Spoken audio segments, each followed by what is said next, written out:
evening and welcome to Hatching for Health, the Jessica Hatch Show. Tonight we are going to be joined by a guest that is specific to the Autism Awareness Month. She not only has a son with autism, but is a part of an organization here in Houston that is doing wonderful things. But I wanted to let you know tonight's episode is sponsored by Nick Will's Law Firm, so thank you very much for making this episode possible. So we have Perri Palermo Matamidi here.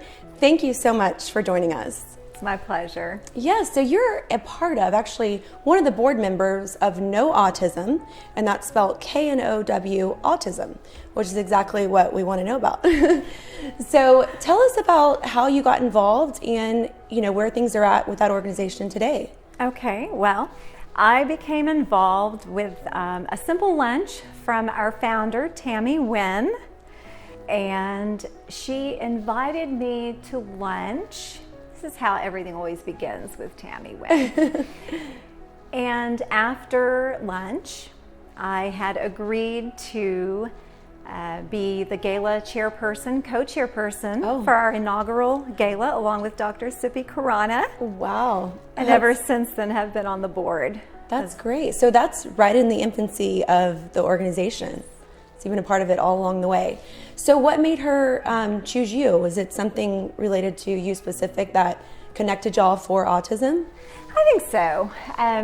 Number one, I'm a speech language pathologist in the community, and I specialize in autism. And number two, my son has autism. So it's a very real connection. Yes. Experience. Absolutely. And so you've been a part of it all along the way, obviously, alongside actually having a child grow up with it.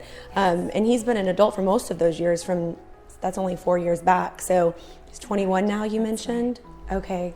So tell me about when he was diagnosed, because times have changed from the awareness I feel like autism has now compared to 21 years ago when he was born.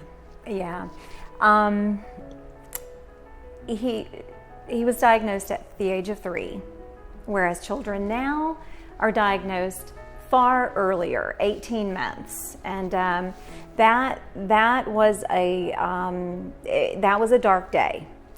I brought him to a very well-known neurologist in the Texas Medical Center, and that doctor told me he had autism, which I suspected. But the worst part of it is that he told me, don't spend a lot of money. I didn't have any money to spend anyway. But that he'd never toilet, he would never talk, he would never go to school. And I just remember I needed the wall to brace myself on because I literally could feel myself just want to buckle. And absolutely. Things have changed now, thank goodness. Is this your only child? Okay, so you're getting this news, your husband and yourself, or I'm just assuming, with the doctor, and they're basically, telling you this, and at this point he's 3 years old. And a lot of delays, you're just assuming it's either just developmental delay or, like you said, maybe suspicion of autism. But when he confirmed that for you and then gave you little to no hope, I mean, that must have been very dark. It's very crushing. It's very dark. And I was a single mom at the time. Oh, really? His father. Okay, so you were actually alone in this moment. I was. Wow. Yeah.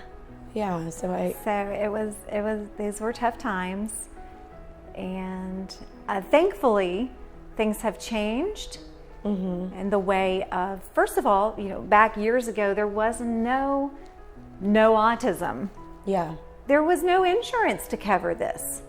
So the speech therapy, the applied behavior therapy, ABA, applied behavior analysis therapy, non-occupational therapy. Yeah. Physical therapy. Those weren't even being covered by insurance? Private schools. No. And you had to have out-of-pocket money. And as a brand new speech pathologist at that time, I was working for Houston ISD. Goodness. Yeah. So living on a, this very much. small budget. So you were already a speech therapist when you had your son? I was brand new. Brand new. Isn't that a unique, very, very like godly ironic situation, you know, and then become a part of knowAutism years later. It's like all connected for a reason. You know, I mean, the struggles, you know, no one asked for, but they're obviously there for you to help and inspire and create awareness for others, you know. That's right. And so what you're doing is so impactful, which, you know, so it all becomes worth it. Yeah. So tell me like the events and the things that knowAutism does and, you know, what they do to put themselves out there to create that awareness. Oh, knowAutism in these short years has become a community name. Mm-hmm. There really aren't autism groups who are able to provide the financial scholarships, for private education, the therapies, the insurance, and knowAutism has been successful in promoting their presence in our community by going into the schools, by getting involved in the arts. Wow, yeah. And with our community. And because of the amazing number of support persons and people who really care, it's continued to grow and grow. And it just proves that like it needed to be, you know, something in the community. I mean, at the event alone, I remember one of the things that they were raising money for was someone's schooling, and it was and right there on the spot the money was raised for that individual to be able to, I think it was either speech therapy or the ABA therapy for life. Yes. I mean, in that moment, a blink of an eye, and now as a parent or parents going, wow, now we are on a path to, you know, having a child that can potentially speak to us or whatever that might have been. I mean, and before, like you said, that wasn't even, you know, at anybody's fingertips. So it's huge. So tell us about your son, because I know before we started, like you told me that, you know, he's still unable to fully like communicate. What is that like? And at 21, like, could there have been a different way of, you know, that things progressed to where that could be different? Yeah. So, you know, back in the day when I was in speech therapy school, autism, we just didn't hear about autism. We did not hear about it in the community. Yeah. It just wasn't, if it was there, it was taboo. No one spoke about it. And certainly students weren't schooled for this. And so here I am as a brand new speech pathologist. And I look back and I say, my goodness, if only I had known then, what, same old line, then I could have applied it, you know. This has been a learning experience. So what I was not able to do for my own child, I can do for other children in a therapeutic way. Their applied behavior analysis therapy, very little of it. There were only a few providers here in Houston, and you had to have a lot of cash.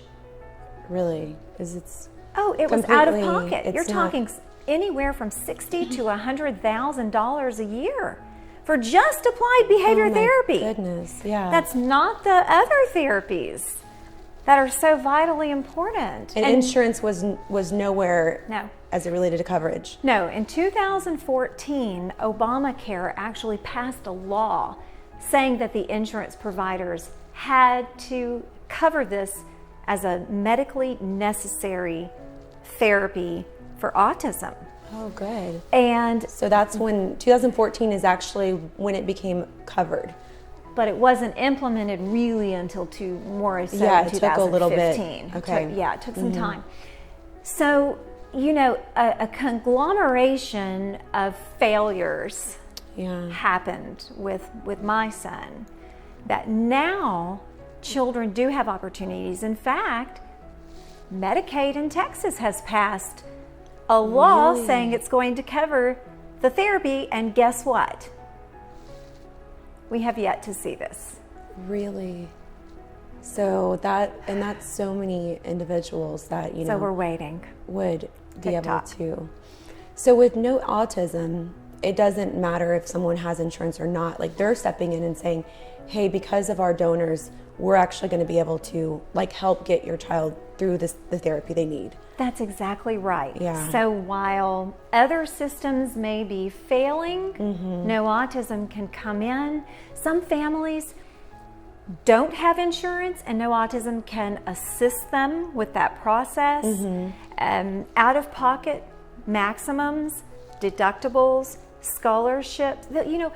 I don't know if people realize, and that's what I was saying at the luncheon, is that once you meet an out-of-pocket maximum for a child's insurance, they can receive all of those therapies for 1 year.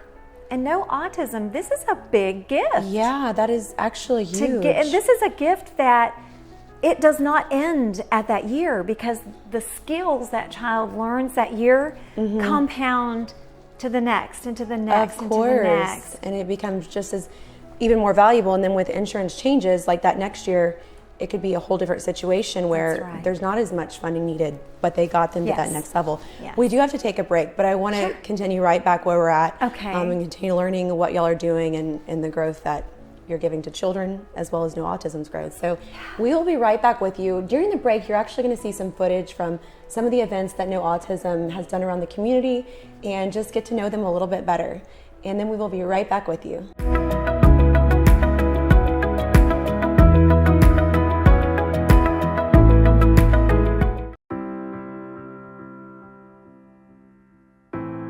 I like sand animation so much just because I was intrigued how you could take visual arts and combine it with performing arts to show other people how you can take sand and make it into a full-on performance.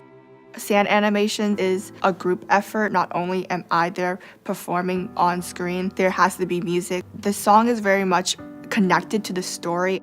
Music is the universal language. It transcends borders, boundaries, languages. And that was my goal with this song. It's brought together different walks of life that maybe wouldn't have performed on the same stage. Seeing these amazing children and their amazing parents coming together, finding the language that works and unites them, it's been inspiring. It was wonderful to see kids with autism next to kids without autism, and the whole thing from their heart.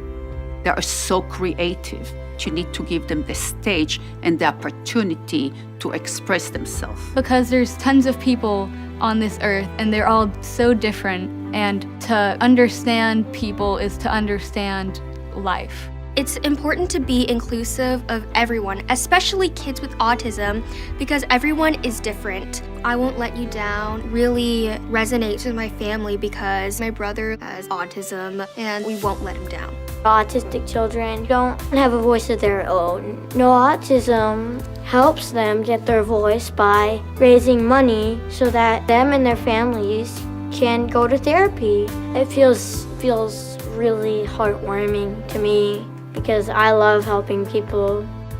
No Autism supports people with autism in every shape and form. You can change their lives with a simple donation. It's not something that may seem big to you, but it's humongous to them. A small kindness can go a long way. The cost of care and even diagnosis for autism is extremely high, and the way to help it is to get early detection. By providing funds for families in need that wouldn't be able to get their child diagnosed, the difference that it makes in a child and in a family's life is priceless. Give what you can, do what you can. You've got two hands. Let's use them to help.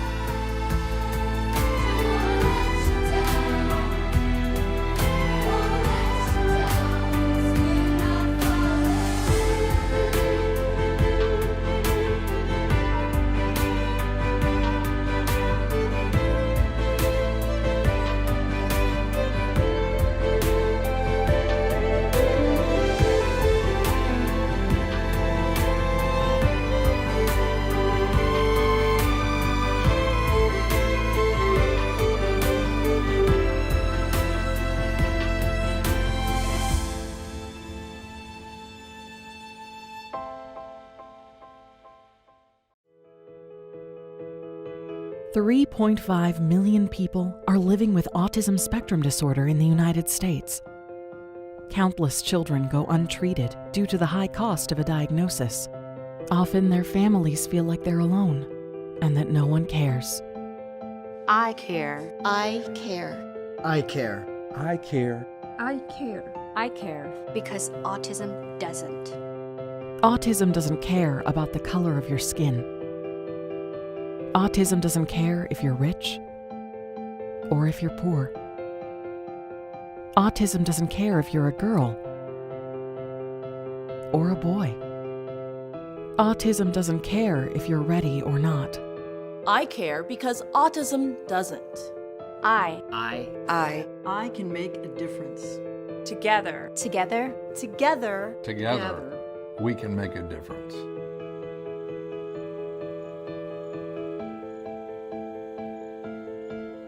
One in 68 American children are affected by autism.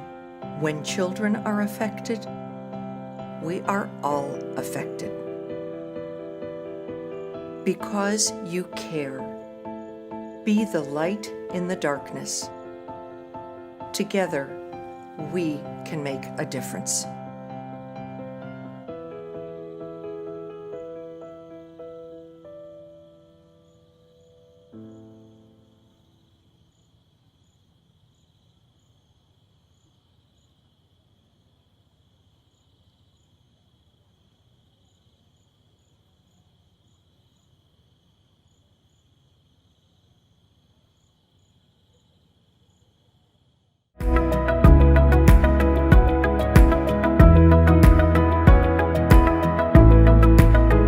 Welcome back from the break. If you have just joined us, we are here today talking about knowAutism, and we are joined by Perri, who's one of their board members, and she is just helping us so much to understand exactly what knowAutism is.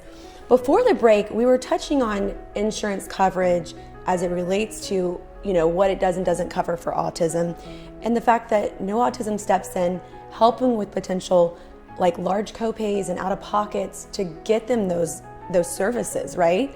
And not only that, if someone doesn't have insurance at all, they step in and are able to help because of having such a presence of the donors that are supporting autism. That's so great. I mean, and I didn't know about you guys until that luncheon. So it's events like that just that many more people in the community, now you're here. Now you get to share, everything with our viewers. So it's so good, what y'all are doing. So with the insurance and everything, you've dealt with it personally. Someone of 21, like your son, is he still continuing to embark in the ABA therapy? Exactly what does that look like at his age? So, and I wanted to mention something, and it's not only the insurance coverage, but it's also knowAutism supports scholarships for private specialized schooling here in Houston. Oh, great. And so that's also an amazing contribution. So, with my son, the insurance right now, when a child, as a child ages, the insurance companies do not, they don't deem therapy medically necessary anymore. I see. And I have to say this in a delicate way because it is difficult. Children, I know for sure children continue learning. Adults continue learning. Of course. So, but insurance companies, by the age of 5, they start cutting back therapy. Oh my goodness. By the age of 10. That's unbelievable. So early intervention is so important. Key. What would you say when you say early intervention? Because, for you, it was 3 years old that your son was, properly diagnosed. Can they diagnose a child as early as 1? When is too soon to be diagnosed? Okay. So for an autism diagnosis now, the standardized protocols begin at 18 months. So they're becoming earlier and earlier. Okay, that's good. Yes, with the skill sets to look at those characteristics and be able to give a differential diagnosis, which is important. Yeah. So, okay, so Perri, you not only are on the board of Know Autism, have a son that you're raising with it, or have raised. I mean, 21, he's up there now. But you also are operating Speech Therapy for Life and ABA Therapy for Life centers, like not just one, but a few.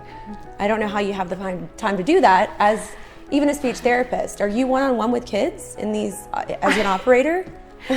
I yes, don't know how to do it either, other than it's my passion. Yeah. I love what I do, and I'm a speech language pathologist. And now I'm an operations director. I did one-on-one speech therapy for years and years. Yeah. And now I continue to be an active part of the speech team.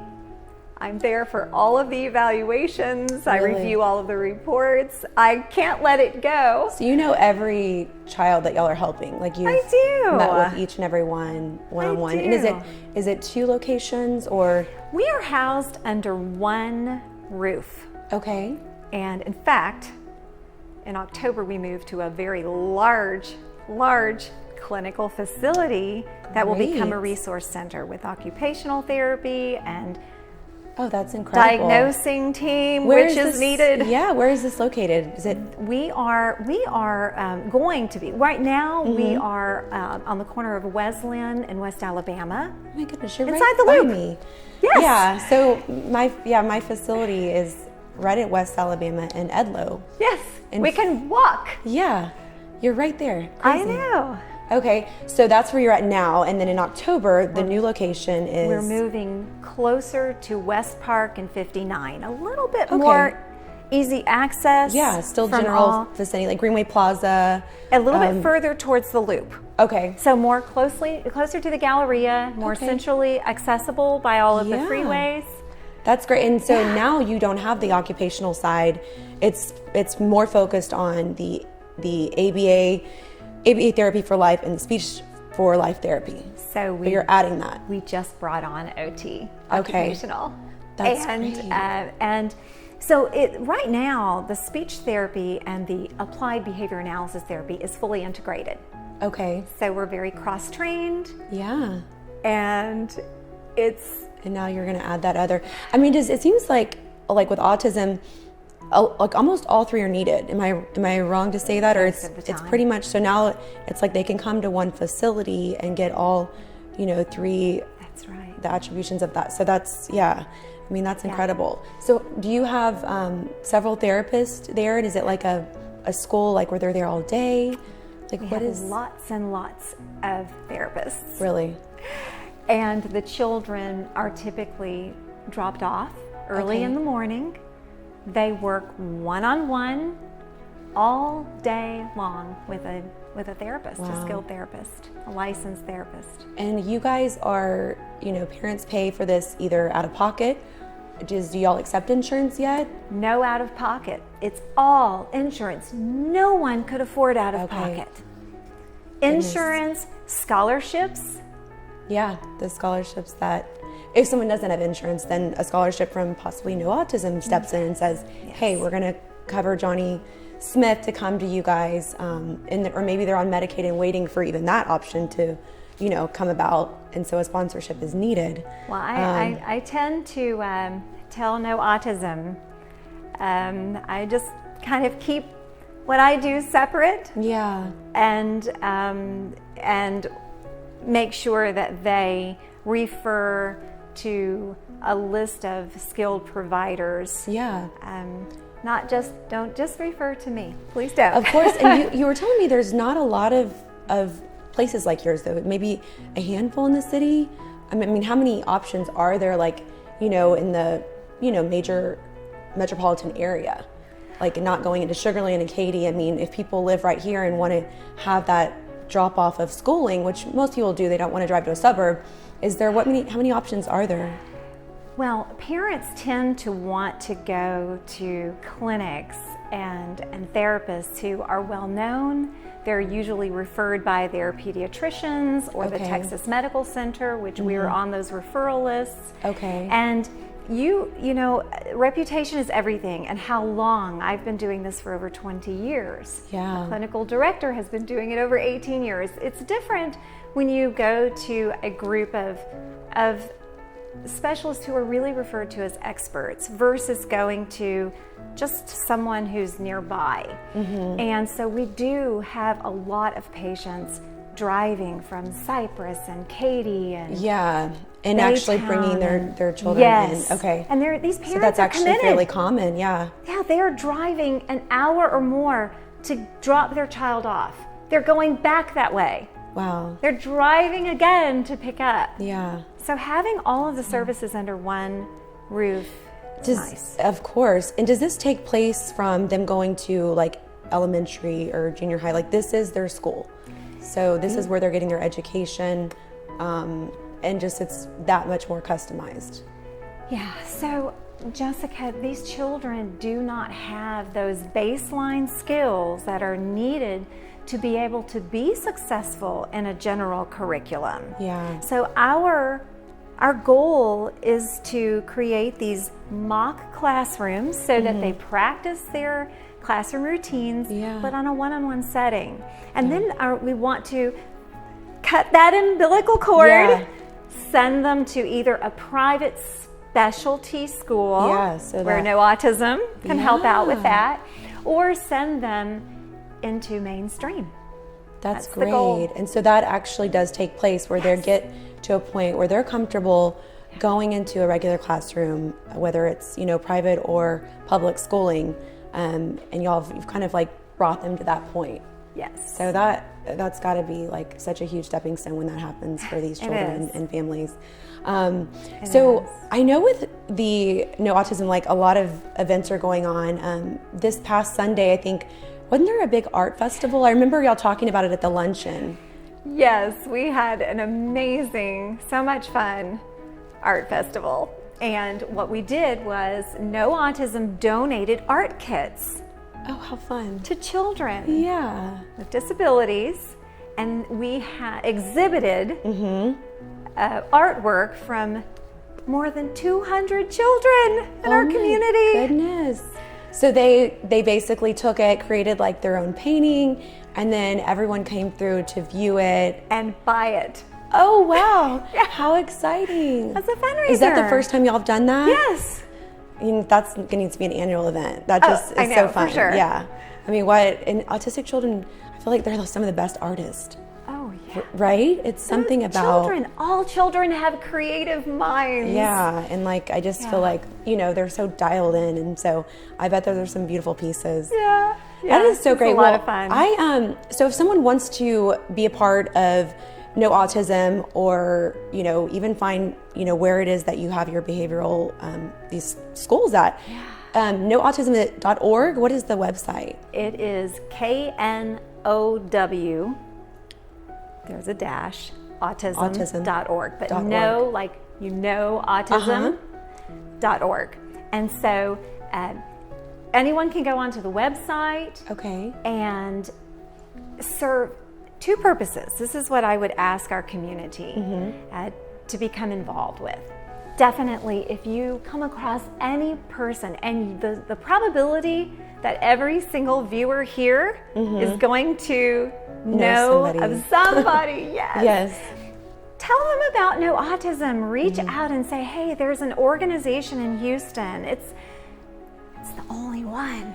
Yeah. And reach out and use those resources so that we can help direct you to the proper diagnostics and whether it's private schooling or whether absolutely, it's the roadmap. You guys have it. So definitely, so that's know-autism.org, and that's KNOW-autism.org. So go there, become a part of what they're doing, amazing things. And Perri is a board member, so she's, I'm sure, able to be accessed to learn more about your school. So thank you for being here. It was really lovely having you, and we'll be in touch so I can continue to support what y'all are doing and continue to help create awareness for autism. Thank you for supporting us. Definitely. Well, thank you all for tuning in to this episode of Hatching for Health. We'll be right back here with you next Tuesday at 7:30 p.m.